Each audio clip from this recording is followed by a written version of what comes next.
All right, so this is always one of my favorite sessions that we've done for a number of years, but always refreshed and new.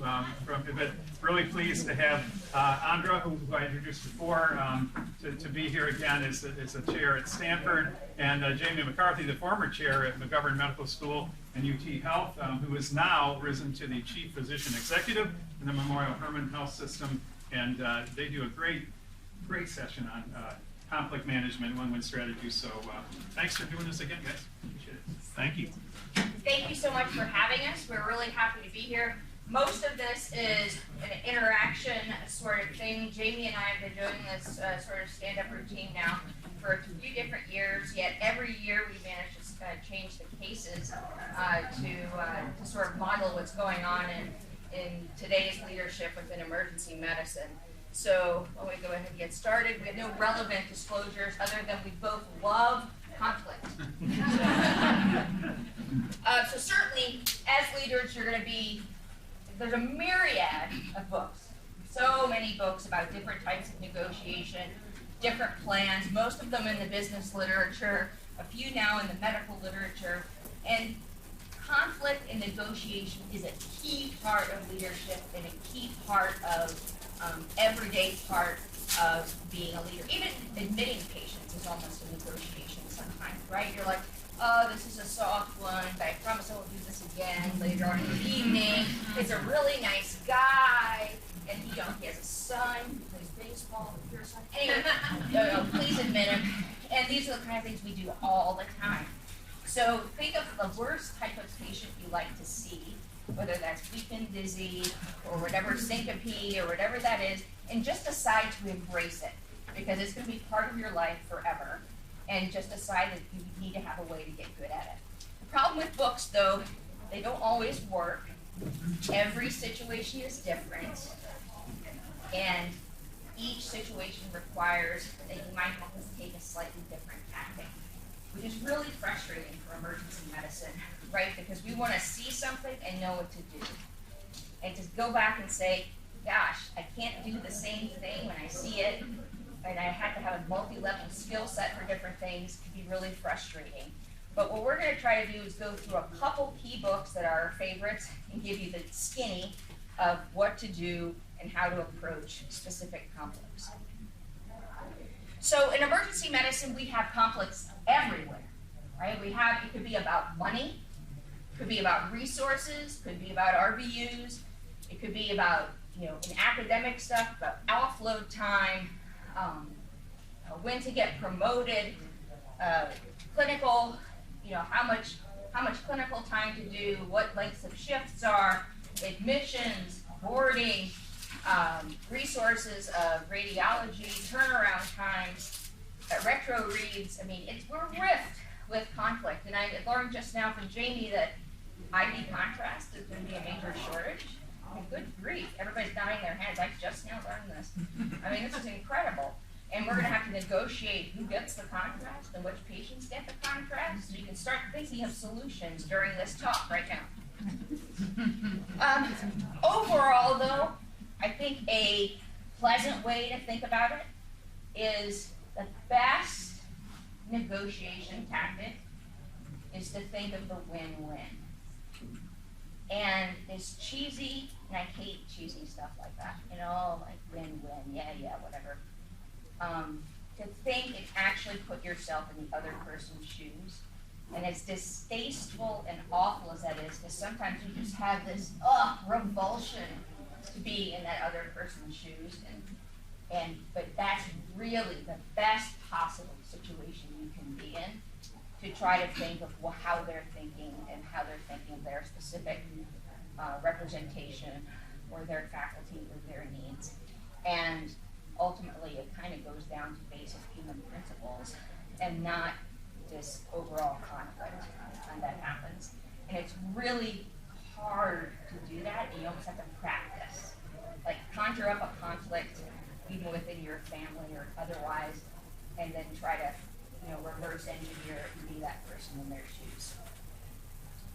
So one of the challenges with conflicts is emotions get in the way for everybody. And you've all been in there where you realize I'm mad, I'm getting angry, and I'm going to dig in on something where if you step back and look at it, like, is this really the hill that I want to die on today? Is this really worth the amount of fight I'm doing? But it's difficult to give in because you're feeling in a certain way, right? You're angry about it. It's difficult to come rational with this. Two books just to think about, like one is Beyond Reason. This is Roger Fisher and David Shapiro. I recommend you take a look at them if you haven't. Talking about how you use emotions to actually help you in a negotiation, how you lever them and challenge and bring them to add to your advantage. And then the Asshole Survival Guide is a hilarious one. It's how you deal with the people that are just impossible for you to deal with, that make the hair stand up on the back of your neck even thinking about having to have a phone call with them. And the part about when someone is really wound up and really fired up, one of the keys is to get in and understand why are they so upset, and to see if you can channel and figure out what's driving their behavior right now when they're mad at you, and tackle the problem from a different way. It doesn't mean retreat against someone who's hostile, but if you can understand what's driving their hostility, you'll be more effective at getting the negotiated answer you want rather than going toe-to-toe with someone who's escalating and ramping up. But this is a book that I want to spend a little more time about. Has anyone read Negotiating the Non-Negotiable? Got one head, no one else. The book's a little old, it's about 10 years old now. This is by David Shapiro, who's the co-author on the previous book. And he goes into real detail in a way that resonated with me much better than any of the other ones that I've read, because he talks about what's happening in your head and why you're fighting with someone even when you don't know why you're fighting with them.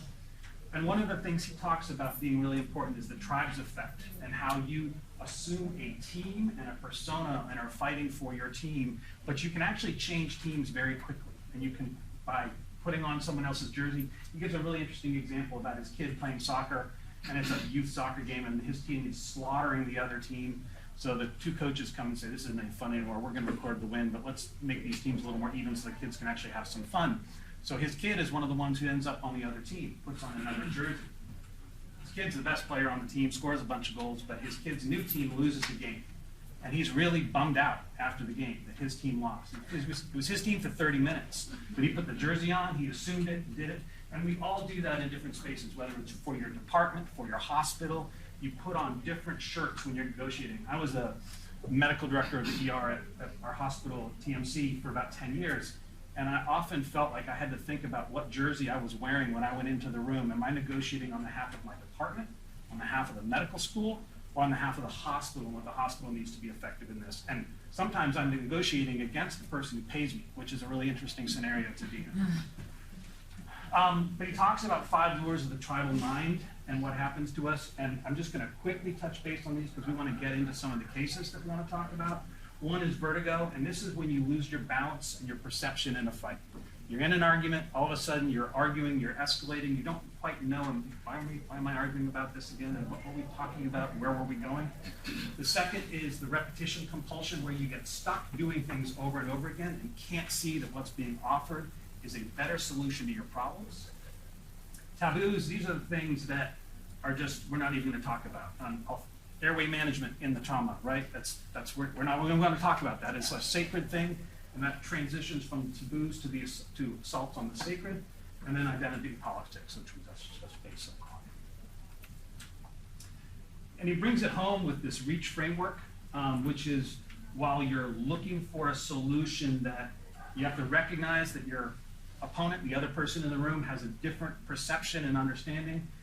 Empathy, empathetic understanding. This to me is the key and anchor to being good at negotiating. It is being able to sit in a room with someone who wants to do something different than you want to have and convince them that you understand why they want it and can help talk them out of their own position from their own frame of reference. Understanding what it is.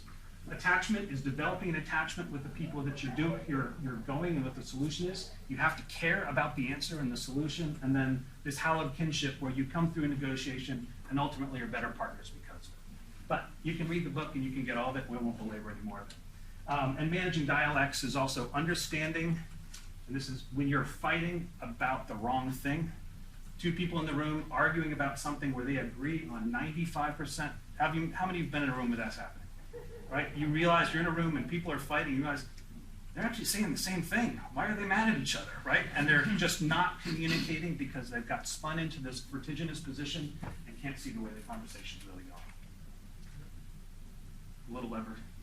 Yeah. Oh, yeah. Yeah. So, yeah, this could be popular. Yeah, you're fired instead of what? Well, now the 2% raise would seem so bad, doesn't it? So anyway, just manage expectations. Nonetheless, alrighty. So now we get into the cases, and we need audience participation. And we're just going to approach these. There's no right or wrong answer in any of them. We're going to work through these together and try to use some of the principles that we talked about, which are pretty simple, and talk about how we might get through these. A lot of these are classics, and some of them are new. And like I said, there's no wrong answer, and we're going to do this together. So you have a really upset faculty member. They just finished an overnight shift. Their relief isn't there yet. And you know, this isn't the first time this person is showing up late. And you know, they're saying like, listen, go to you. You're the chair, the clinical chief, and they say, you have to do something about this. Like, do something. Does this happen to anybody? You've all had someone show up late, right? Repetitively late. And how does that make you feel? You're happy when you see that person is the person coming on. You look at your watch. It's 6:01. You pull up the schedule and oh, it's Sarah. Wait, does she even know she's working, right? The phone call goes off, doesn't get answered. Is that because she's in the garage and almost here? Or because still asleep or in the shower? What is it? Or worse yet, you change your dinner reservations because you know she's coming on after you. And then you just know she's going to be late. But you're the chair of the division chief, and another faculty member is saying, you've got to address this. This can't go on. So how do you tackle this one? So changing to like depersonalizing, because there's probably policies in place, either institutional or departmental, and so it's not about person X versus person Y or their emotion. It's a matter of like there is a metric, and then you're here to perform. You fill all these metrics, you're able to document it, and then departmentally in a fair way that anyone that would violate these things in a certain order then would have some penalties. So, yeah, I mean, so rational solution, probably dealing with someone that doesn't manage metrics very well because can't work their calendar. But I think you lay an important point. Having clear set expectations is really important and needs to be part of this. Yes? I would ask her what's going on. Is there something that's preventing you from being able to take your own time and kind of ask her for a solution or what she needs? It sounds like part of this case is what are you saying to the person on the phone at Yep. this exact moment? And I think that is, I will follow up with these types of institutional metrics, but also at this time, are you able to take care of your patients, our patients, or do you need me or some other backup solution to happen in this type of a situation?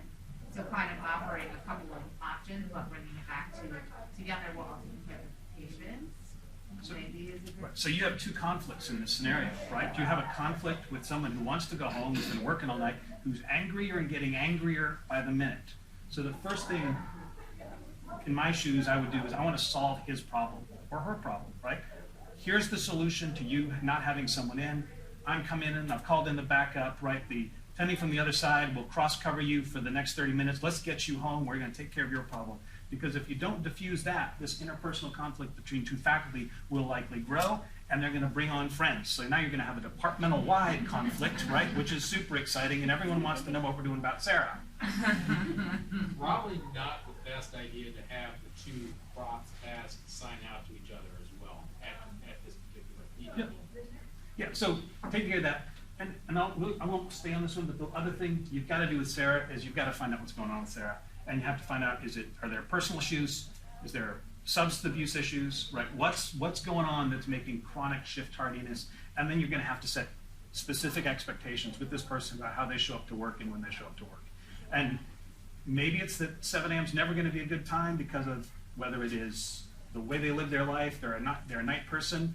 And I've actually had one of these and said, why don't you just not work the day shift anymore? And they've, oh, I can do that? And let's talk about a win-win, right? The whole rest of the department said, we just got someone to stop doing day shifts. right? And they're not late anymore. Okay, let's pull another one. Alrighty. So a little bit more germane here to this most recent couple years. So, COVID's happening. We don't know much about it. This is pre-vaccination era. We're not exactly sure how virulent it is. And we have these exclusion categories for people who might be at higher risk. So people who are older, immunocompromised, people who might be pregnant, and there are just by nature some people who are going to be working more of those shifts with sicker people who may have COVID. And they're saying, like, they're squawking, they're like, I'm a human shield. I should be getting hazard pay. And so for the entire year that we didn't have vaccines, or whatever that period was, I feel like I was risking my life. This is laughing. I'm sorry. This is how she handles stress. I should have a 30% hazard pay on top. They were considering that for the ICU residents, so I should have the same. I think there's a recognition component here, right? Pay is rarely ever the answer.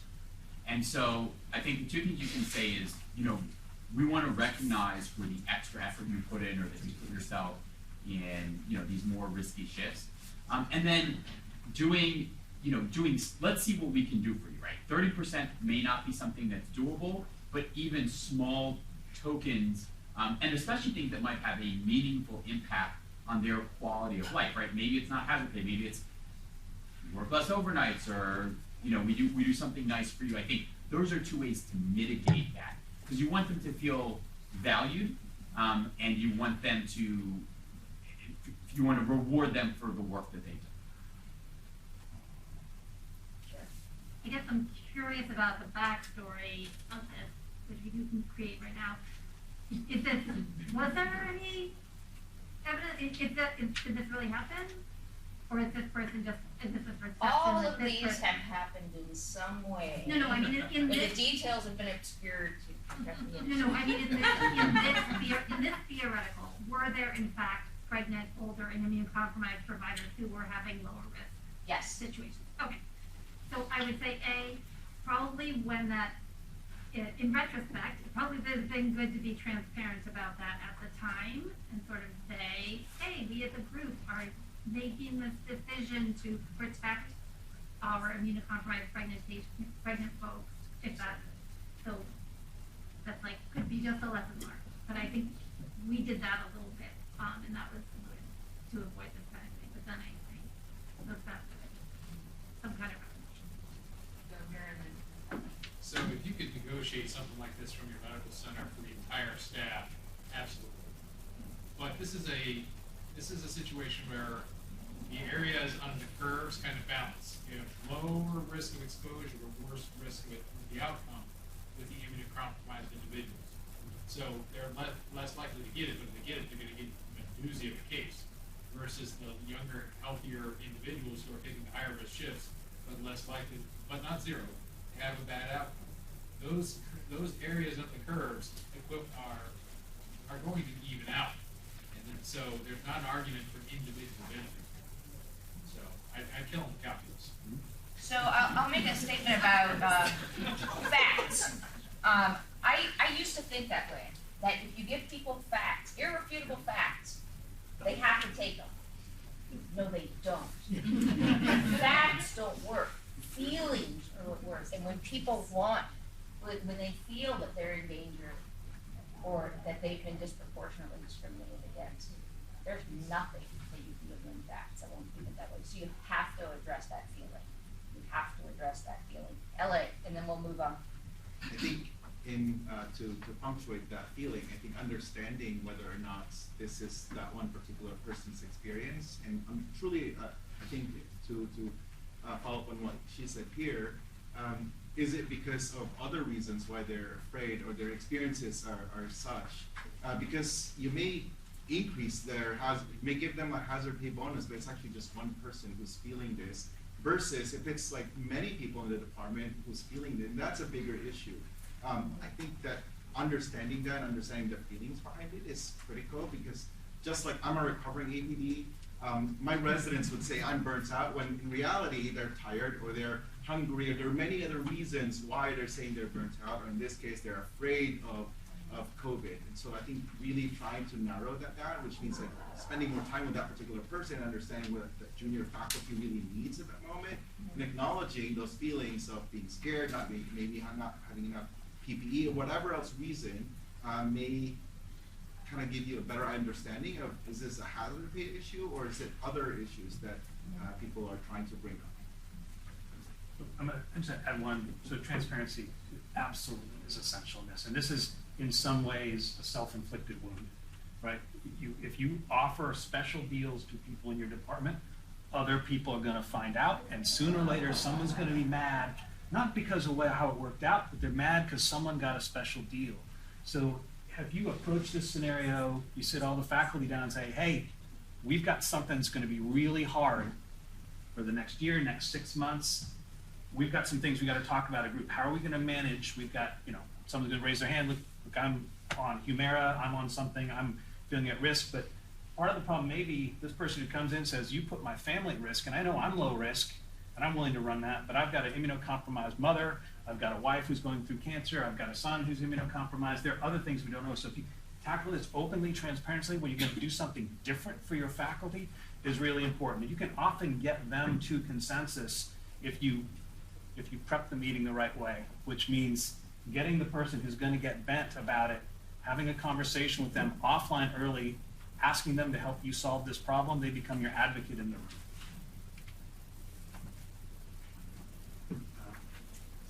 So this one, I'll let you do this one, but before we do, I want to ask, how many of you had to deal with substance abuse as a faculty member or a resident? Oh, okay, a couple hands. You all will. You all 100%. have, actually, you just didn't know it. You just don't know it. So we've got 2 cases on that because I think it's really important to talk about, but you'll take the first one. So yeah, Jamie and I make up these cases, and then we sort of mix them together, and that's why we're sort of like, was this yours or mine, or wait, how much of this was, yes, right. So a resident comes to you and says, Dr. So-and-so, who everybody loves, because he's a great teacher, I felt weird because he blew out his knee on a ski trip, and he's got a clear, like, tibial plateau or something going on, and he's on crutches and whatnot. He's got a huge effusion, and you know how hard it is to see ortho, because ortho, their clinic's backed up forever, or you can't get an MRI or something. He asked me to write him for some ortho, or for some narcotics of some type, and I feel like I'm under, he's my superior. I did it. I wrote him for 12. That's like the magic number somehow, 12. But it felt weird because, and should I have done it? Should I not have done it? And I don't know what to say or do. And then he says, and then you say, thank you for bringing this to my attention. And in the future, you probably just take this out of the equation for the discussion. Probably shouldn't be writing prescriptions for your faculty members or friends or family. But thank you for bringing this to my attention.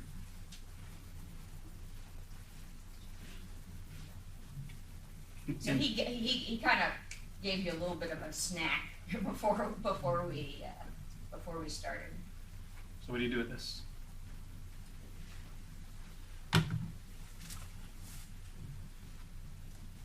The first thing you do is make sure they document, because that's actually the only critical thing that you're required to do. I'm not saying it's totally to do.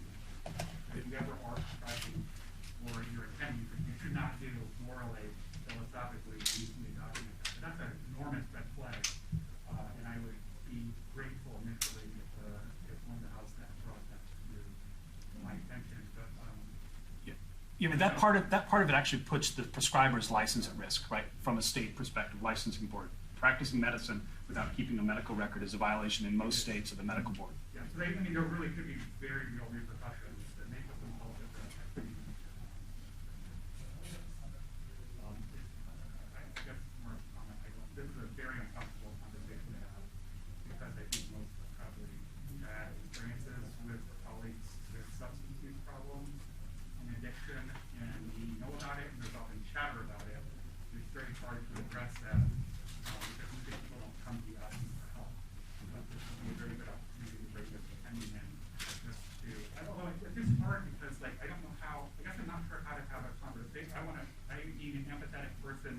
who's engaged in this area clinically and scientifically, I don't know how I would approach the attending without essentially naming the resident as the person, right? Because I don't know how I would have found out about this. Which is why many of us fumble this the first time we have to deal with it. And the second time, probably the third time. There's a hand up here, I don't know how long you've been out, it might have been up like since yesterday, according to my personal vision. I think you've created a pretty difficult situation. Not only is there the, are you identifying, creating a situation where somebody ratted me out and it's identifiable who it is, but you've got someone who may not be easily accessible to you because they're probably off work because they're trying to do a fucking party or interview. So, it's doubly hard because picking up the phone and going, hey Bob or James, stop it. Oh, by the way, how are you doing? That's a losing conversation because you've got two competing issues, which is your concern for them and your concern for the problem. I think there's a hand over here also. Yeah, I would start with thanking the resident for coming forward because that takes a lot. And then I would go and ask the why. Why did the attending feel that they had to go to a resident and investigate a little bit? Because there's probably more to it. And you could potentially offer them some support. I'm sorry, offer them. So if the attending, and again, I would first start with the why, but you could offer them support if they have a problem. If they can't get into ortho, you can say, hey, I'll call somebody in ortho for you. I can whatever, but this behavior can't happen. So there's kind of a couple of things going on there, but start with why. Okay. I was gonna say, again, you've got to gather information. My guess is if it's your first time or even your second time, these are hard situations. They don't come up often. You probably don't have your hands totally around what resources you have available, what you can do. Probably a place to lean on other chairs within your institution. So my guess is that the chair of psychiatry or the chair of orthopedics or somebody else has also dealt with a similar situation. Anesthesia. They're your Anesthesia. friends. I want to talk to them and figure out what they've sort of done over the last couple of years too, so that I'm not sort of just flying by the seat of my pants. I think you gotta call the attending in, you gotta have a face-to-face discussion. This could be a very minimal issue, or this could be just scratching the surface. And I think you gotta assume at the end of it, there's patients at risk, there's your attendees at risk. Like, you gotta take the worst-case scenario, assume that, you don't necessarily have to act on that, but you gotta have a conversation with the attendee about perception, about actions, about risk, all the way around, and kind of go from there to the conversation. I think. Yep. One more and then let's talk. I would go back and see if there's any other patterns that you can pick up with the schedule or some sort of misses, and then bring that as the forefront of the conversation so we can get out of it. So I'm gonna wrap this one. I think let's do the next one first, and then we're gonna talk about a couple of points that I want to make sure we emphasize. So you're out of town at a conference, and a faculty member called you. It's midnight now, and that they're worried. They're in their car, about to go home. They're worried because the attending they just signed out to, I think I smelled alcohol on his breath. And I promise you that will happen. What do you do? So we've talked about, the other one was a little bit more, not necessarily as acute, right? Now you've got an acute question. What do you do?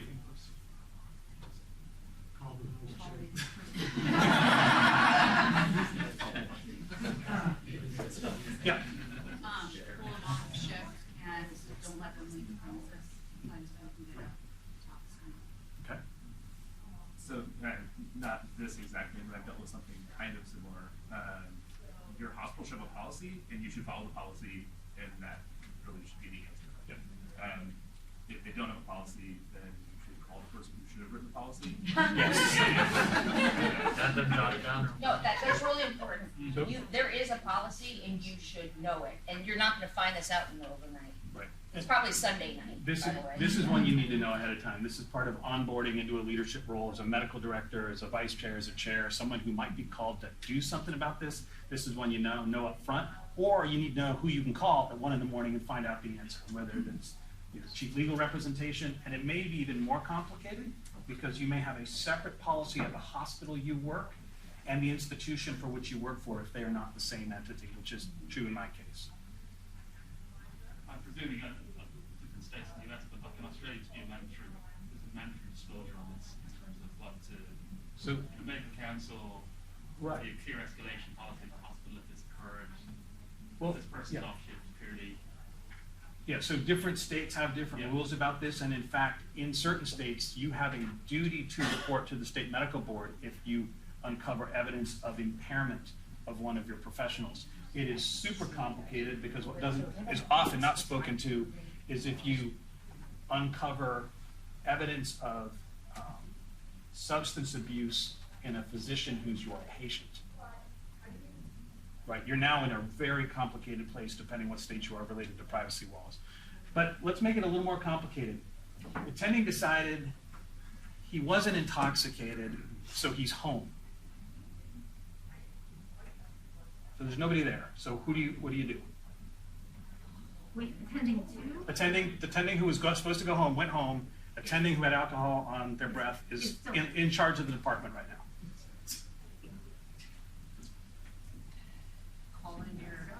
Yeah, you need someone on site. Whoever your designee when you're out of town is on site has to go deal with this right now, right? And this is one where absolutely right. You need to know the institution rules. I will suggest if you all go home and look them up, you will be disappointed that they fail to address scenarios that often come up. They just say you can't be intoxicated at work. Well, what does that mean, right? And so I would actually encourage a discussion with at the faculty level about what intoxicated at work means, right? That means, is it airline rules? 8 hours, 12 hours from last intake, right? How many residents, none of us ever, went out too late after on a night, a party, and someone's got to be at work at 7 in the morning? When did they stop drinking, right? We've all seen behavior that gets very borderline there. Can you have a glass of wine at dinner if you go to work at 11 p.m.? Those are questions that are worth having a conversation about as a group practice when you're thinking about how to manage. But in this case, the only answer is get someone in there. The attending does not leave until they're immediately drug tested. And it comes up negative, we just saved everybody, right? We've protected that faculty member, we've protected the department, you've protected everyone else. It's positive, now you're going to be able to act in a way you never will, where it's someone thought they smelled alcohol in your breath. Unfortunately, I had to have that conversation delayed, where people said, I thought I smelled something, wasn't really sure, and I get to have a conversation a week later when I get a phone call about it, which puts you in an impossible situation. Going back to the first one. What do you do if they don't want to get tested? They don't have a choice. There's no choice. Most hospitals have a policy. If there's suspicion, there's a mandatory. You suspend them immediately, and your institution would completely back you up. I would also, go ahead. No, I was just gonna say, these are gonna be the hardest decisions you'll ever make, and you're gonna play them in your head 57 ways. It's gonna be, oh gosh, I'm gonna make this decision, it's gonna be wrong, and this person's gonna be offended, and it's gonna be negative, and then people are gonna think I'm infringing upon their rights. Or if it's positive, and then, oh my gosh, I've heard of this person's life forever, and it's the one time you just have to act because you're saving patients' lives, and you can't mess this up. So you bring them in for testing. It's called testing for cause, and they test. And I will say, I've had the sad reason to do this a half a dozen times. About 4 to 5 of those times, I was convinced it really didn't need to be necessary. It was necessary almost. If there's enough that you're thinking about it, the chances are so high in our specialty that don't overthink it. Sorry, that was a little dramatic. It was meant. To follow on that, how do you maybe protect the person that mentioned this? Because you don't want to all of a sudden be like, your shift relief, or the ease person said it. So did someone you work with? I don't know So the first, in this first case, this is not a conversation that I would suggest you do your own investigation, look around. What are you looking for? This is you've got someone who went to a subordinate, had them write a narcotic prescription without a medical record. This is red flag all over the place. If this was a nurse who works in my organization would be fired for requesting this of a doctor. Terminated immediately because they know this is substance abuse problem. There's no other possible explanation.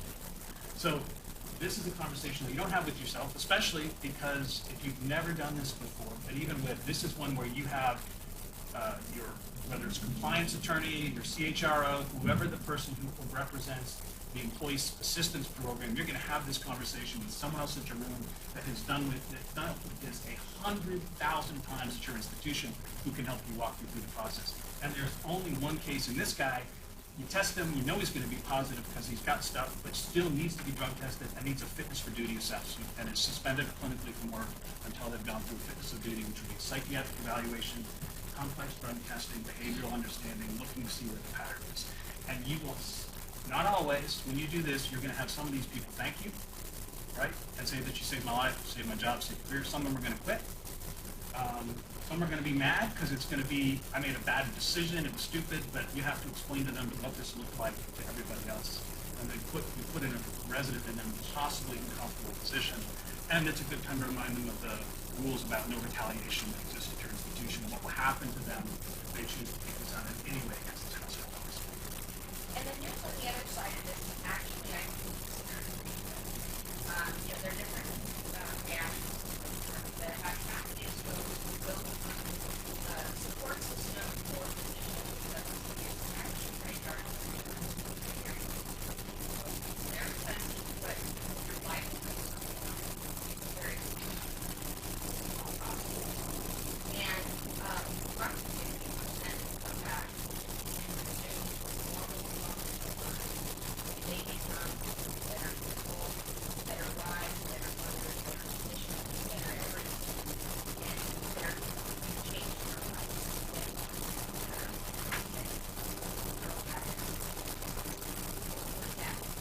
So there have been countless or happening to the other side of this. So it's really exerting. And one of the ones, right, I was saying, if you're dealing with alcohol or substances, it can be a little more apparent. When you're dealing with stimulant type agents, amphetamine, cocaine, people can conceal it. I had an experience where an individual selectively worked night shifts and was the highest achiever that anyone had ever seen on night shifts, and was basically, cocaine intoxicated for a large number of those night shifts, and then was coming down with sedatives and was caught, ran into a parked car coming home, taking sedatives to come down to sleep after the night shift. That turned out to be a horrible situation. But on the other end, if you took this individual, I would have been the last person of the 100 faculty that I was dealing with who I would have said has a substance abuse problem. I absolutely would have put that person probably as one of the least likely in the whole department. It's horrible. So, yeah, no, there's no, all of them are nightmares. And let me put one other wrinkle in. Let's say they just quit, right? Or you haven't had the conversation and they resign. You're like, whew, done, right? Like, I don't have to worry about this anymore. I'm done. Wash my hands of it. I got no proof on this really. And 6 weeks later, you get a reference call. Because you will. Right? So what do you do when you get the reference call? So I had that happen with someone who quit. So what I did is I called my former faculty member and said, do they know? And he said, I'm sober now, and they know. I said, I'm going to tell them that. And he said, okay. And was able to then give a report that actually he's a better doctor intoxicated than many I know sober. And now that he's sober, if he's in a program, it's worth taking a chance on. All right, next case, Jamie. Okay. So, one of your faculty has the prettiest office on the whole building. It's a corner office. It overlooks the lake. It has beautiful swans. It even has bass that take the fish for on there. And you can even take stand-up paddle boards out there and shower and do things. And like nobody gets this office. This is the best office. It's better than the chair's office.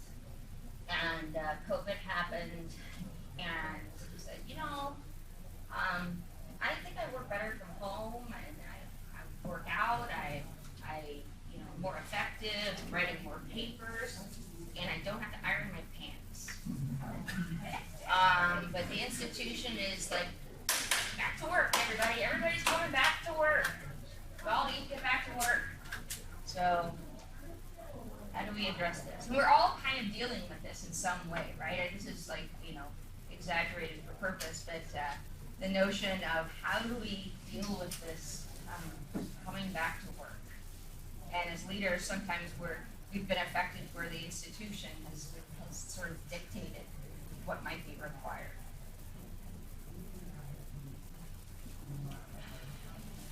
What's the goal in the kids? Do you want the office space? Do you want them to come into the office? I want their office. No. You have, how do you deal with this faculty member? And you've been mandated by the institution to, he's just a representative of the larger faculty who you're trying to bring back to the office. How is the institution mandated? Do they want everyone there every day, or? They haven't put out anything formal, but they're saying we're looking forward to seeing everybody back on campus. Okay, so you could convey the same thing, saying, you know, we were a team before, and we're looking forward to seeing everybody back on campus. I guess the question I have is, you know, what is the role of the faculty member, and like, and how important is it that they are doing X amount of things? Because maybe they are more productive, and you can actually get them to, maybe they're a better collaborator coming in 1 day a week instead of 5 days a week, or whatever it is. So, like, are they willing to consider cutting it at all? Is their role something that's really face forward, or is it something where maybe it's okay for them to be out of the office? I guess there's a lot of things about, like, what are their, like, you can sort of hear what their wellness things are, but, like, as far as, like, their actual work role, is there a way that that could actually really work better and be more effective for you as a chair? Like, that could be good for them. Okay, sure. We pick these so there's no right answer, you know, necessarily. So that is actually really important.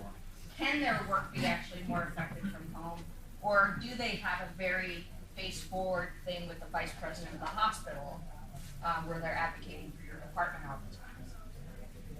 So, building on something we talked about earlier, if you kind of, you know, mentioned this fact, you know, I noticed that you do a great job from home, and yet I think we can agree there are some things that are better in person, but I trust you to decide which ones those are. So I encourage you to have the ones that are good in person, and retain whatever you need at home.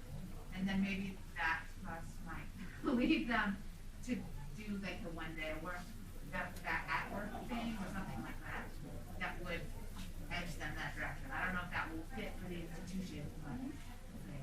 One thing to think about is, where's the conflict really in this case? Is it with you and the faculty member, or is it with the chair and the institution? And if the conflict's, because you probably get 10 people to take that office, right? Give that, I got one people. If you're actually conflicts with the institution, then it's bring the faculty together. They say they want more people here. How do we respect the bit of hybrid that people want to do, give you that flexibility, and still meet what the institution feels is we still need people showing back up and being available for those things. How do we create that flexibility? You're going to give someone else his office, and then you're going to go tell the institution, I've solved the problem, and I've got a bunch of space that I want to give up. Do you have anyone who needs more space? How many of your institutions are desperately looking for space at all times, right? You give that up. Are your faculty willing to give up space? Or are you willing to give up space? That's the question, right? I'm not give up space.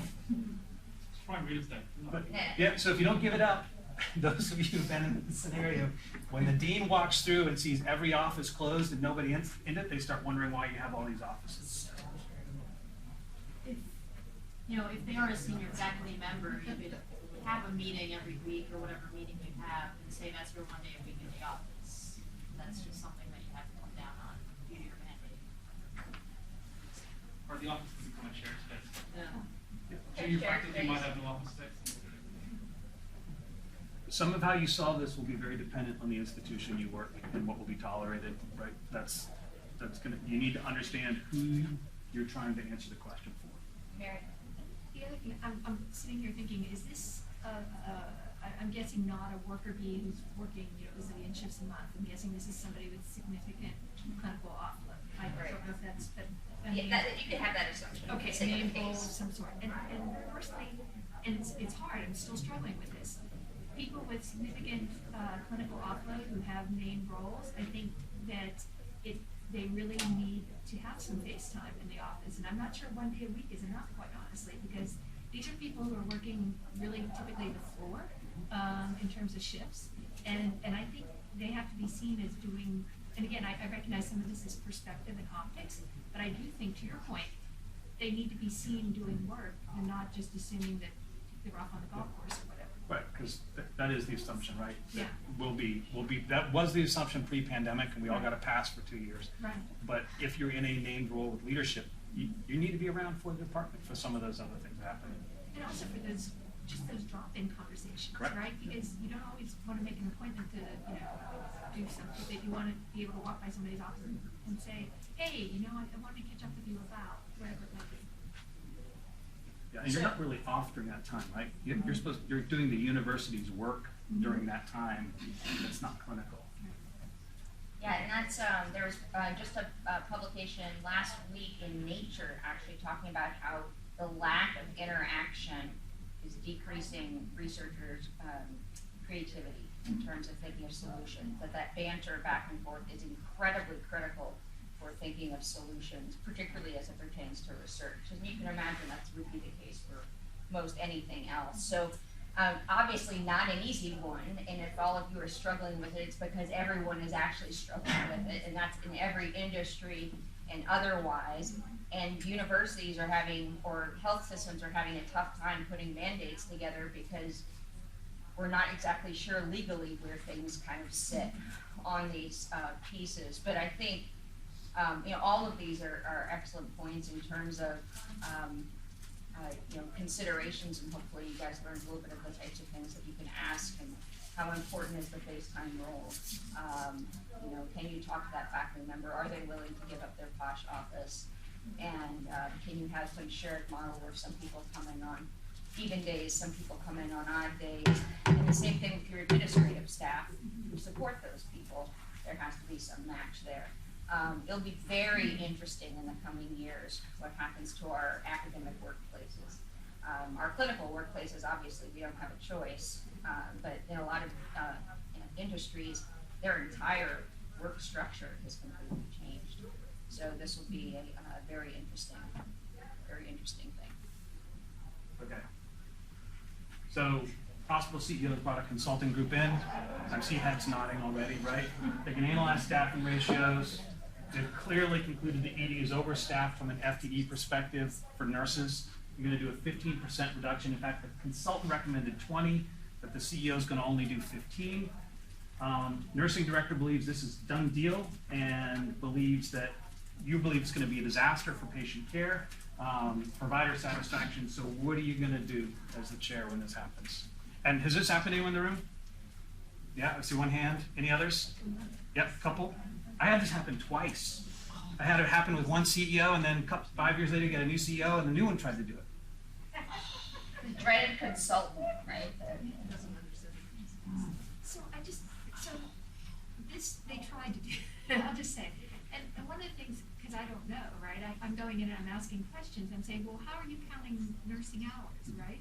So it turns out, in our institution, which this just boggles my mind, patients, once, even if they're assigned to a floor, but of course they're still boarding with us for, you know, however long that might be, once they have a bed or a room assignment, floor assignment, all their still boarding hours still now count for the floors Yep. nurses, not Yeah. for our nurses. So this 15% reduction Right. is ludicrous because we're still taking care of, we're just not getting the So, hours. and that's the Yeah. case in many places, so just simplify. They could be in your ER boarding for 3 days waiting for an ICU bed, and the ICU is getting all the nursing credit from a FTE count, because it's all tied to their discharge, DRG, and how they code all these. So, how do you address it? Did it not happen to you? You guys managed to No, stop it? I said, this makes, A, it makes no sense, Yeah. B, you take away the nurses we do have who are taking care of the boarding patients, and the alternative is, and I hate this, but we have to shut down rooms, right? We already have a full waiting room, we're already boarding, and now we're But gonna that's have not to what the shut down. consultant said. The consultant, I mean, Consultant. right. Yeah, yes. No, so that's, certainly you can get people that respond to reason, which, good, congratulations. Other Doesn't always other work out. comments? But you have to get into the details, right? You have to know what they were measuring, and that's where the facts and the calculus do I mean, I really think matter. it has to Okay, be I'm vindicating you. Yeah. asking questions, I mean, and finding out how they're really counting, if that makes sense. Yeah. Yeah. So what's the purpose of the consultant? Why did they bring a consultant in? They brought a consultant in because they wanted to reduce cost. And the number one expense in most hospitals that is really controllable is labor. So they're gonna go for the labor when they come in. So how do you counter that? And there are a couple ways to do it. Other ideas on how you counter it? Quality, safety. Yeah, so the patient safety flag, big white flag, is always a good one to go. I'll tell you how I solved this one time is that, and it was actually then built on something, Brian, that a chair from Cincinnati did when consultants came into one of his shops related to money, is a similar solution. What I did is I said, I need help. I was a young medical director when they did this to me the first time. I've only been in the role for about 2 years, and actually maybe 3, but anyway. So one of the programs we started was to help the neurosurgery department build their elective referrals in for aneurysms. New chair was super into aneurysms. We said that, look, you'll never say no to an aneurysm. No matter where it is, you can bring it to the ER. There's just not that many of them. We will always say yes, no matter how crowded we are. And so I went to the chair of neurosurgery and said, hey, I got a real problem. I'm not going to be staffed well enough to take care of your patients anymore. We're going to have to shut down this transfer program. He goes storming into the CEO's office. I got my nurses back. Right? So the other way that this sometimes, and this is then stealing from a colleague, is you have to get your own bad guys. You need someone else to counter their reports. You're not going to be able to do it with data if they're really locked in. So you get some other validation that says we're actually understaffed nursing-wise because of all the border hours. Your consultants forgot to look at the border hours. We're actually saving you money because the ER nurses are cheaper than the ICU nurses, so you're getting the credit for the unit and we're providing it. Right? Blow it up another way, but you've got to bring some other data to them or get a bad guy to help you with that fight if they won't respond to ration and reason, which many of them, they're looking at a tight budget. They've locked in, it's already baked into their budget for next year that they've got a 15% cost reduction coming out of ER. All right, you're a chair at a new institution and you're just trying to figure things out, or you're a internal candidate who suddenly became chair and you're still trying to figure things out. And the one thing you realize is everybody's got a deal. There's no rhyme or reason to it. Most of it's not in writing. Some of it follows some sort of rubric, but it doesn't really quite exactly follow the rubric. And what you're seeing is that the junior faculty are the ones, and the faculty who don't complain and don't have the special requests are the ones who are working all the unfavorable shifts. And it seems viscerally wrong. And it gets to the point where the schedule's not even doable. Your schedule person, who's like the MVP of your department, right? The person who puts together the good schedule says, with all these deals, I actually cannot put together the schedule for this board. Like, it's physically impossible to do it because so-and-so can't work weekends and so-and-so can't work Thursdays and so-and-so can't work whatever. And it just can't work. So you say, okay, I'm erasing all the deals. We've got to start from scratch. We've got to do something. We've got to start a system where there's no deals. So the rebuild, meet, decide what the deals are going to be moving forward. And a bunch of the faculty who are the ones who have all the deals goals. So the faculty who have been working all the day, the night shift, off a day shift, don't want thing, are like, yay! You hear cheers from the crowd, and you feel all great, and then the other faculty decide, well, we're going to go to the dean because this is ridiculous, and they're of course the ones who've been there perhaps longer and have some pull with the dean.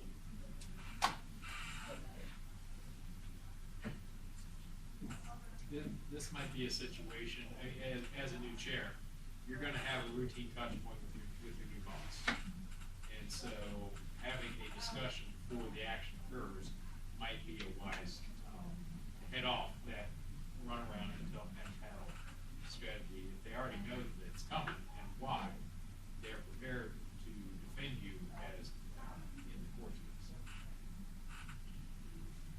So heading it off with the pass, I think. Yes, sir. I think you could also, as a new chair, use complete ignorance and you have a little bit of a honeymoon period, and you can say, look, we're trying to just look at things with a fresh lens. We say we're about diversity as a department. We want to look at it from that lens, or we can put a role. And you might get a little bit of a pass on that, but I would try to leverage that, especially as a new person coming in. I think you don't have the history, you don't have the deals, and if you're going to set your trajectory, then you got this is a fresh start. It might be some pain. Yeah. So take advantage of the honeymoon period, fresh start. I think you just put them in there and let them make up the rules. Like, you guys let them hash it out, give them the power, they're putting their voices in it, make them compromise, kind of stay out of it, ideally. I mean, obviously you're gonna have to sign off on it at the end, but. Okay, so put everybody in the Coliseum and. Yeah.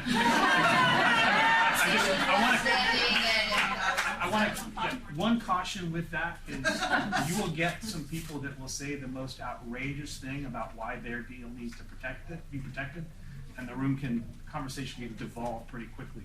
But you got to get them into the conversation. Yeah, you sure. put everyone the same rules, then you guys figure out what the rules are. There are no special deals, you can figure out the new rules.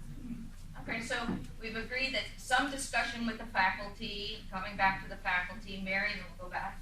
So I think there are a couple of many challenges here. Many of us have inherited these kinds of situations. But I think there are two things. One is, I think it is really important to get the dean's backing if you're going to make changes. Anytime you're going to touch schedule and money, you should let your boss know that some of the people are going to be upset because some of them, to this point, may have special relationships with the dean or your boss already. I happen to have a new dean, which actually made it a little bit easier because she was all about cleaning house, and so that made it a little easier. And then I think you've got two situations.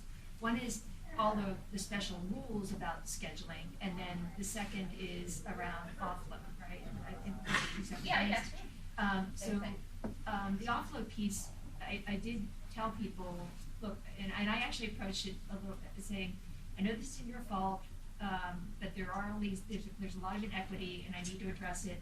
I'm going to let you know we're taking a hard look at effort and offloads, and I let people know, and especially paid versus unpaid, because that was big to the dean. And then the other thing with the scheduling, which isn't quite the Coliseum thing, is we put together a scheduling committee which had representation from all of our various stakeholders, and had them, again, to your point, come up with an equitable schedule. And actually, what really surprised me, because all but one person agreed on what it should, because their first job was smoothing vacations, because we had 60% of the faculty wanting to take vacation in May and June, which you might imagine doesn't work. But they actually all came up with, all but one person on the committee agreed on how we should smooth vacations. That was their first job. That was really, I was gratified that they were willing to recognize the need to sacrifice to be able to staff. Yes? I'm going to say that we're actually doing this right now at my department, and we formed a committee with representation of mainly junior faculty, developed a transparent process where any sort of clinical offload is tied to a title, not to an individual person, and that way everybody in the department can see exactly what those responsibilities are, and the clinical duties and office hours. And if there's external contract, there's very clear formula devised. This amount of money gets you this much protected time, and it's open to everybody in the department to see.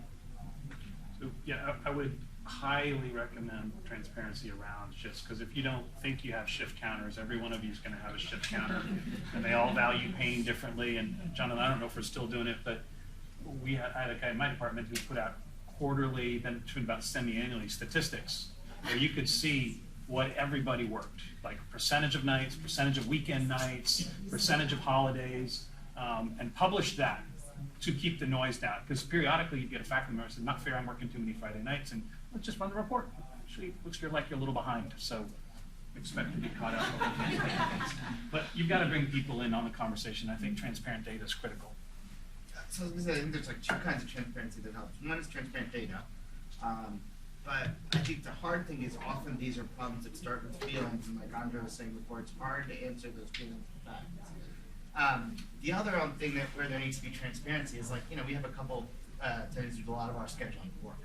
And what they had figured out was that there's a couple folks that particularly need certain nights they'll work, and they're willing to work extra evenings and nights if they can do some things for their kids during weekend days or something like that. But there's an offset. There's some other couple faculty that are kind of willing to work the opposite of that. And so they had sort of not transparently facilitated that trade prior to the schedule coming out. That's viewed as a special deal. The reality of it is that if you have a group discussion around it, and you elevate that to a transparent spot where you can have people actually figure out a way to transparently express their preferences and identify those things and those balances out in the open, the same special deal is now considered an accommodative schedule that helps people maintain balance. And so I think that that's sort of getting both those conversations out helps a lot. Yeah, we've had faculty members who had trouble with day to night transition, so they partnered up with someone and said, hey, the next 3 months I'm doing no days, and the next 3 months I'm doing no nights, and they offset each other so no one was annoyed with the schedule. So there are, the scheduling softwares are trying to sort of help bring that in where you can give preferences and so forth, but it is the responsibility of the person to enter those preferences and the responsibility of the person setting it up such that certain, the people are allowed some level of preferences, and it's the responsibility of the faculty member to take the time to put them in. That seems to be one of the most truly fair methods. What he was mentioning about some faculty will work more weekends if they don't have to work nights and those sorts of things, and I just feel like you get to a point where you still end up with so many of those, and it's hard to keep track, and then someone else wants in on that deal too, and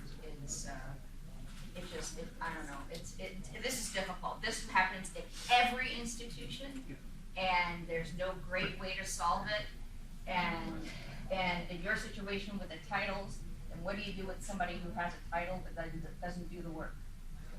And then they still get the offload, but they don't do the work, and somebody else has another title and does twice the amount of work. And this is tough. This is tough no matter how you cut it. But we'll go to the next thing. The last thing on this is, I think it is important with scheduling to have a system that you validate periodically. Otherwise, the people who are I'll work anything, end up working everything. The most disruptive schedules, ones that pay no consideration to biorhythms, right? They're working all the pain in different areas, and sooner or later they're going to come in irritated about what's happening to them, or be frustrated. So, okay. Yeah, so anyone have someone that can't get their charts done? Everyone has someone. So I'll bore it, right? But how do you do this? Someone who's just chronically late, and now you're losing revenue because they can't get the work done. Like a lot of revenue. I try to approach it from curiosity to see if maybe they have a real productivity issue around it, might benefit from a coach that focuses specifically on this, or if they need your help to get a system. If it's not a new problem, which is how they've always been, it could be a real win-win, right? For both of you, because maybe you could help them actually get it done and not be doing it. John? I'm a fan of transparency when it comes to charting, and you put out there what charts are late, what charts are downcoded, who's not getting it done, and what it costs the department, and you do it for everybody, including yourself. Peer pressure. Yep. Still doesn't work. I guess I would Still doesn't work. be wondering if this person who is so beloved is spending their time doing other things, like maybe something really clinically relevant, being an awesome teacher and shortchanging their charts. And, you know, try to then work on some balance. Like, if they're getting, if the cost is chart for clinical excellence, then, you know, it's a readjustment, maybe. You know, maybe this person's role needs to be more focused on education and, you know, working a little less clinical time or something, or where they could be in a teaching position where they're not expected to chart or something. But I'm getting like a sense from this that maybe this person is awesome, has awesome strength somewhere else. So, yeah, so that's certainly a possibility. Yeah. So how do you balance? Do you try to create something balanced in their workload? Or maybe they're just super social with the residents and they talk about fun stuff and they just don't get their job done. They're different. They're, you know, and this is meant to be open, right? So it could be either end of this. Some questions. Comments in the back. So I guess two things that I thought about. One is you could go back to what you talked about earlier, is patient safety. Sometimes that's motivating. Another thing, sometimes I think people will just take their revenue hit if you penalize them for not being charged. But one thing you could do if you don't want to strike system is say, okay, we're going to stop your pay and give you a straw. Yep. Yep. Great solution. This might be two solutions at once. I mean, if the institution wants more people in the office, great. They've now got a Monday morning office day where they are expected to sit there and get their charts done. Seriously, there you go. We're talking thousands of dollars. We're talking a patient safety issue, and every single aspect of what we do in academic work expensive derives from the C1's fund flow. So without that, I mean, we are more than some clinicians, and we've got more to offer. But at the fundamental level, this is part of the job that we're supposed to do. This vignette says there have been interventions, there have been threats. You schedule their shifts, right? A shift in the office to come finish your week's worth of charts. I mean, if it's every Monday, at least the worst it could be is a week. Right. I mean, another angle here is that you probably don't really want to take this as a first step, but you know, that chief of staff reports to someone more senior. If that person that's their boss as chief of staff knows that they had this issue, they would be, you know, I think really concerned. And so if they knew, then and fed it down to them, I mean, you may not have to do much at all because that may, and I think it would be a legitimate thing if they were just not responding to your request. There are some hospitals that will suspend you for this, right? If your chart's not signed in 30 days, a lot of them ignore the outpatient space and more ignore emergency medicine. But some sure, and yeah, chief of staff, because this is a source of patient complaints also, because the medical record won't get released in full because the chart's not complete. Mary. Yeah, I mean, we all have this problem, right? We've got residents or faculty who have this problem, and there was a meeting, and every month I would see the same people, and I said, well, you know, clearly we've told these people, we've publicly shamed them, we've done everything, you know, and I said, so are there any other, what else could we be doing? Because clearly what we're doing isn't working, right? So, you know, one of the things that I've been interested in is we have some people who are just really slick. They are so sharp and have all the shortcuts. And, you know, even when I'm with them in the ED, they're like, do you know how to do this? And they'll show me like something I didn't know about Epic. And so I wonder, and not that I've achieved this, but I really wonder if there are opportunities to coach them. I mean, some people dictate on their phones as they go. They come out of a room, they dictate 30 seconds to get, you know, so, and I'm not saying that's the right idea, but clearly whatever's been going on for however many months or years this is going on, threats, loss of income, which you think would be a big motivator, none of that's working. So there's something else which that person might benefit from, either having somebody coach them in real time in the ED or something along those lines when they're getting chatty with the residents. So now's when you should be charting. Ellie? I wonder if there's an opportunity here to highlight those positive deviants who are charting really well, who get things done really fast, rewarding them instead of shaming the few people, and then putting up like the scorecard and everybody else feels like tense about like, oh, I'm 51% this mark, right? So I think if we can focus on the positive, and then that one person just get a direct email like, hey, you're stuck in the office next week to finish your chart. I think, and we're gonna just to keep moving. I think that's a good start, and that will bring up a chunk of the herd that's late. it's not going to get this one. This one is recalcitrant to those sorts of stimulus. They are floating around, just doing the things they want to do it. It's not important to them. They'll get to it when they get to it, and they don't get it done. So you're going to have to provide some direct stimulation to them to get it across. So one strategy I saw was, again, fearless evidence is we warned you didn't finish your charts. The next shift that you're working actually is going to be becoming a charting shift for you, and we're going to call in the backup to work that shift for you, and then you can deal with the issues that relate to come from that. Yep. So direct stimulation, electricity, poison, whatever it takes. Okay. The cattle prod. All right. So you have an executive team that's made up of a handful of vice chairs, and one guy's been doing it for a long time. One gal's been doing it for a long time. Is retiring and going off to do great things somewhere else, and gonna spend time with the grandkids and buy a farm and other whatever. But there's at least, and your department has a habit of hiring from within, and there's at least 4 people who are pretty sure they're the heir apparent to fit in that job. And you're the chair, and you're going to be involved in obviously the selection of this person, and there's no expansion. You can only have one person. And assume for this case that the chairs don't have designations like research or name things like that. Policy and What? Oh yeah. Yes.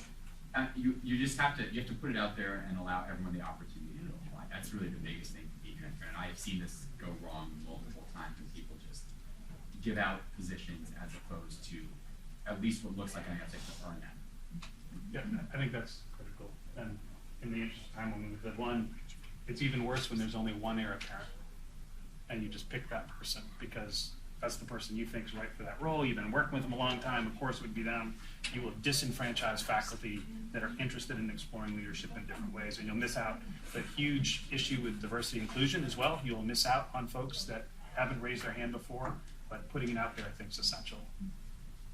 Put out every position, small, large, whatever. And what's very interesting is people will come out of the woodwork you never thought might be interested. And you're like, gosh, I never thought that person would be interested in being a APD, a whatever thing may be. And then so you learn things about people and learn different skill sets and so forth. And it makes a lot of sense. But the sort of all of a sudden somebody gets announced as something really can go bad quickly. Go ahead. So this is, if this hasn't happened to you, it will. You're going to have someone comes into the office, and maybe you do pay this way.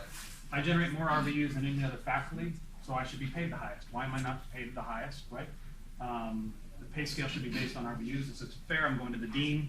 I'm going to report the way that we practice. You're rewarding unproductive faculty.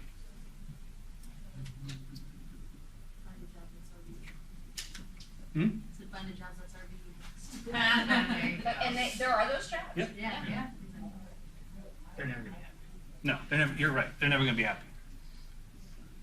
This might just, in the interest of time, we'll go because there went one or two more, but my recommendation on this one is to make sure that your way you set salary is transparent to everybody, and that the faculty have some weigh in on how that is done and developed. If you show up with one-offs and deals, you'll end up with angry faculty. Depending on where you work, your salaries will be publicly available, and people can look them up, and they know what everybody's making, so they're going to not only count the hours, count the shifts, but now they're counting the money, and you'll generate frustration that way. Yes? Yeah, and I was just thinking the scenario in that people also take a step, like you have the junior faculty who are working, harder than maybe they perceive the senior faculty, right? They're picking up more patients, but they'll look at that in terms of their RVUs, and it sets up this kind of disconnect, this push and pull between the senior faculty and the junior faculty that we're working harder than they are, but they're have all this bias. I don't know. It's just it turns into a really difficult problem, no matter if their salaries are set and that everything is equitable. intergenerational, I guess, they're not pulling their weight anymore, they're too old, that kind of thing without. It's amazing at the how we holistic all approach. have these same problems, and we're smart people. And we haven't, and that none of us have completely solved all of them, and it's amazing, yeah. I think the other thing that could be helpful is if you have an understanding of your mission statement and vision of the department and can use that to back up why you're paying people the way that you are. It's not all about this. If that's your Yeah, I mean, if you're in an academic department, which I think everyone here is, right, part of what we're paying people for is not just the clinical work. The clinical work is critically important, supports education, never mind revenue, but we also are doing other things that we value and support. That's why professors are paid more than assistant professors, because they have contributed in major ways to the institution that the institution values. But you're still gonna have this sort of, unless you have clear, transparent pay policy, people should know that when they come in the door, the way they get paid and how they get paid. And if you have a comp committee within your department that looks at these periodically, you will keep the herd happier. And just one quick comment is that I think having a comp committee, so it isn't just always the chair's decision, it's really, really helpful. That was really helpful when I was the chair, that you know, I had a group that was looking at this and was factoring all this and, you know, revising with input from faculty, but it's nice if it doesn't all have to be on the back of the chair in terms of that there's some decision making coming from a group of faculty, usually senior faculty, but also some at-large junior. Well, let's go to the next, This is it. last one. This is Yep. the last one? Yep. Okay, great. Flying it right in on time. Right on time. All right, so you're boring a lot of people. You could use some space, and there's perfect space, like right there. Except the new division chief of oncology is like, well, that space looks perfect for me too. And you know, so you're going to be negotiating on who is going to get this space, and how is that going to, what sort of things can you work on to negotiate better for this space? What was that? Oh, I'm sorry, I think you're gonna lose this one. Why? It's like you're the underdog. Yeah. Okay, go ahead. In the US, do you get paid for observation units? You do, So there's a billing, but not as much as an infusion center. Do you hospital in the home? That would be doing it. So hospital home's pretty limited in the United States. Very, a couple institutions are doing it, but it's not wide Thank you scale. for bringing But it yes, up. Those are all things we need to think about. we'll be starting in about 6 weeks. But yes. I like that. You just don't have it. And I always say the new division chief. I want to say like oftentimes new leaders kind of have the honeymoon period or have some special deal written to their package or whatever. And this might not already be promised to him or her. And so this might be like a gone, as we say in the South. Oncology observation unit. Well, so yeah, I mean, if you're going to go head to head with an ED obs unit versus a cancer infusion, so I know you're probably right. You're going to lose just due to the revenue that they're looking at for the potential for the hospital. And the question is but what is a great exercise for hospitals that will be appreciated by the hospital CEO is a real thoughtful analytics on what could this space be used for and what best meets the needs of the hospital. Because just because the oncology division chief wants it, maybe it's not the best space for the infusion suite. And there's a better space somewhere else on the campus that a chess piece could be moved. So this is about having a dialogue and a conversation, not looking like I want to claim that space, not going into it as a fight, but saying, hey, we got some new space, let's talk about it collectively with the chief of staff, with the medical executive committee of the hospital. What do we want to do this? What's from a facilities perspective, who plans the facility? And maybe you'll get it because they got a better space for the infusion suite that they haven't thought about yet. Yes. We also know the academic centers are turning transfers away because they're so full. Yeah. You can add more space, which will be in the ED, which we all know will be boarding, but at least you can bring in those transfers that you couldn't before, and that brings it back. Right, so you want to make the case about what you would do with the space and how that would further advance the missions.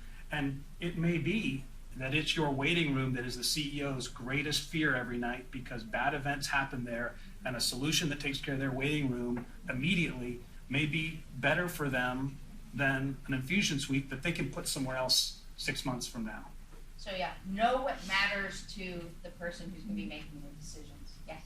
You can also make a deal with the youth division too, because we have an infusion center, and 5 p.m. all their nurses go home, and they send all their people who are still in the infusion center to us. And so you might be able to strike a deal with them, like, yeah, you can have part of the space, give me some of the space, and then you can happily take your patients, you still don't have a home. Become an ally. So we'll end with, you also won't win every negotiation, right? And that doesn't make you a bad leader, and you have to know when to, concede or otherwise, and that may give you a better bargaining position for the next negotiation. So you don't have to buck up and pretend or think that you have to win or come out the winner or perceived winner in every negotiation. It's part of just an evolution of being a leader, and you have to decide which ones you're really going to go for and which ones you can almost intentionally negotiate to be on the side that is the perceived winner.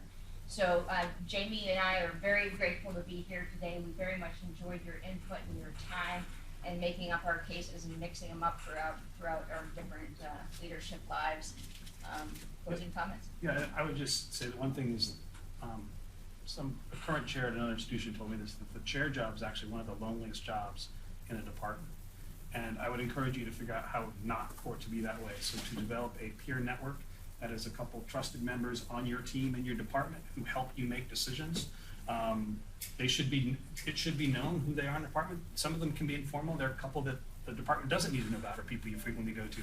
You also want to get peers at other institutions. So part of a group like what you're doing here, or if you go through the chair development program, that's how we connected, became friends many years ago now.